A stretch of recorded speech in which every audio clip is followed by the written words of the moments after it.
വയനാട് ഉരുൾപൊട്ടൽ നേരിട്ട ദുരന്ത മേഖലയായ ചൂരൽമലയും മുണ്ടക്കയും ഇന്ത്യൻ ആർമിയുടെ ഒരു ലഫ്റ്റനന്റ് കേണൽ കൂടിയായ മോഹൻലാൽ ഇന്ത്യൻ ആർമിയുടെ ഔദ്യോഗിക വേഷത്തിൽ വയനാട് സന്ദർശിച്ചിരുന്നു.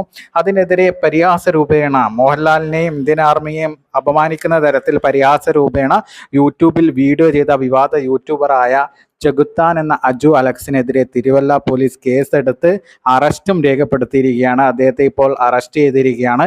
നടൻ സിദ്ദിഖിൻ്റെ പരാതിയിലാണ് ഇപ്പോൾ കേസെടുത്തിരിക്കുന്നത്. അമ്മ ജനറൽ സെക്രട്ടറി കൂടിയാണ് സിദ്ദിഖ്. അദ്ദേഹത്തിൻ്റെ പരാതിയിലാണ് ഇപ്പോൾ കേസെടുത്തിരിക്കുന്നത്. അമ്മയിലെ അംഗങ്ങളെയും മലയാള സിനിമ അംഗങ്ങളെയും മൊത്തമായിട്ട് അധിക്ഷേപിക്കുന്ന തരത്തിലുള്ള വീഡിയോകളായിരുന്നു ചെകുത്താൻ യൂട്യൂബിൽ ഇട്ടുകൊണ്ടിരുന്നത്.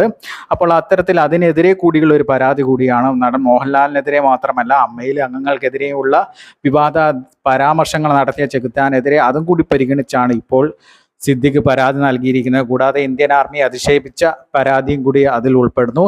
അതിൻ്റെ ഒരു പശ്ചാത്തലത്തിലാണ് തിരുവല്ല പോലീസ് അജു അലക്സ് എന്ന ചെകുത്താനെതിരെ ഇപ്പോൾ കേസെടുത്തിരിക്കുന്നത്. അദ്ദേഹത്തെ ഇപ്പോൾ അറസ്റ്റ് ചെയ്ത് പ്രാരംഭ നിയമ നടപടികളിലേക്ക് മുന്നോട്ട് പോയിരിക്കുകയാണ് പോലീസ്. തെളിവെടുപ്പും കാര്യങ്ങളൊക്കെ അജു അലക്സ് ഇത്തരത്തിൽ വീഡിയോ ചെയ്തുകൊണ്ടിരിക്കുന്ന അദ്ദേഹത്തിൻ്റെ വീട്ടിലേക്ക് തെളിവെടുപ്പിനായി അദ്ദേഹത്തെ കൊണ്ടുപോയി പരിശോധനയും കാര്യങ്ങളൊക്കെ പോലീസിൻ്റെ ഭാഗത്തുനിന്ന് നടപടി തുടങ്ങിയിരിക്കുകയാണ്. എന്തായാലും ചെകുത്താൻ എന്ന വിവാദ യൂട്യൂബറിന് ഒരു കടിഞ്ഞാണിടുന്നതായി ഈ പോലീസിൻ്റെ നടപടിയും സിദ്ദിഖിൻ്റെ ഈ പരാതിപ്പെടലും എന്ന് നമുക്ക് വ്യക്തമായിട്ട് മനസ്സിലാക്കും.